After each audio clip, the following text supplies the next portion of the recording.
Now, okay, you have said that it's difficult right now to find the trigger in the environment that actually, pushes a child to now begin to exhibit this. There are various.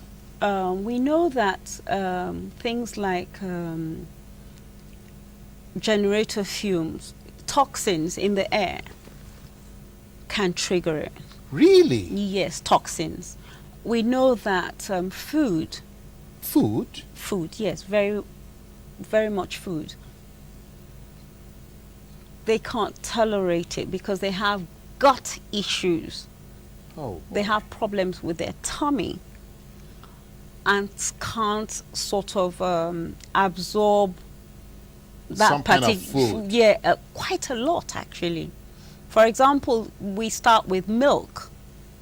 Normal, yeah. You don't know until you find out that your child is autistic. Then the typical one you start with is rice milk.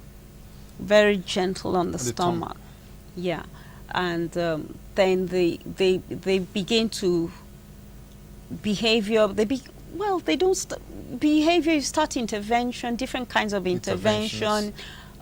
There's so many social stories, intensive interaction. There's so many. You start those, and then the child begins to pick up. Okay. It's a lifelong disorder. Okay, don't let's get pessimistic. Okay. Yes, now. Okay. Now, so if a mom now finds out that she has something close to what you just described now, what should be our next action? What she should be doing? She should seek medical help. She needs to see her GP. In Nigeria, we don't have the kind of setup they have in the UK. I was just going to ask you. GP. Yes. Who's a GP? A GP is just a general practitioner. I know, but yeah. how many mothers? How many mothers would do that? They'll just take the child to a doctor. And most doctors really don't know. So the best thing to do is go to and see a consultant pediatrician that might have a little bit of knowledge of autism. And from there, we start assessments. We assess in different areas. To confirm what the position is. To confirm, because you can't just label a child autistic. You need to assess. I like that, because some parents can actually get confused. A lot of people label the child. Once the child is misbehaving, around, yes, they say he's autistic. He may not be autistic. It could be anything. But so autism. Yeah. Yes, it could be anything else but autism. It could be anything else but autism. So you need to carry out investigation, assessment. That's what we call it. We need to assess. I like that. That's friendlier rather than investigating. Some people just feel like that's intrusion. That's intrusion. But let's look at it this way. How large would you look at the numbers now? Because I think the critical question would be, how many Nigerians actually do exhibit this? Because some people are not so sure that we have that kind of large number of children in Nigeria who are autistic. We don't have statistics in this country, unfortunately. However, I will use what the Center for Disease Control has come up with this year. Yes. 1 in 68 children, yes, in the United States of America has autism. As opposed to last year, it was 1 to 88. So there's been an increase of about 30%.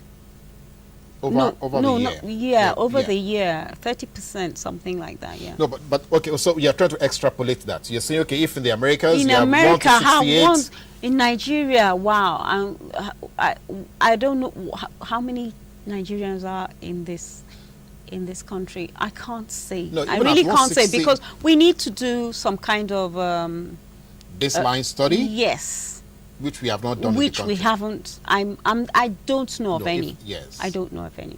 Okay, so from your own experience, from your interaction with parents, how busy are you in terms of dealing with this? How many, how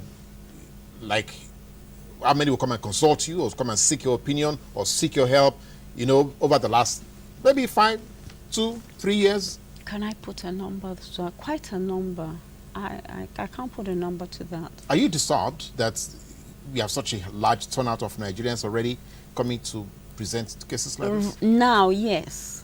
It's disturbing because in this country, we don't have most of what it takes. Apart from the intervention, the structured intervention I was talking about, we have to have, they need biomedical intervention, which is food supplements.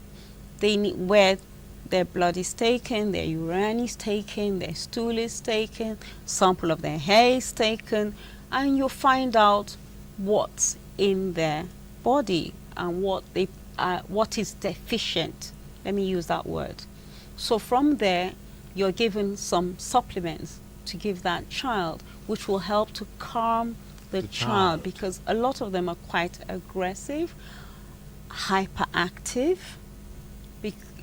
One thing I want to say is that autism doesn't always come just as autism. It usually presents with something else, like ADHD or ADD, yes, or even dyslexia, which is just a learning disability. Yes, yes. Now, okay, but so your job, therefore, having taken this degree, so what really is okay, your motivation is just, okay, let's find a way to handle these children.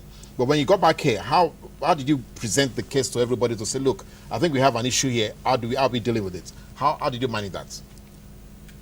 I broke into it through someone, a doctor friend, who children came to her clinic, and they would have issues, so she would call me up, because she knew I had this, that kind of experience. Yeah.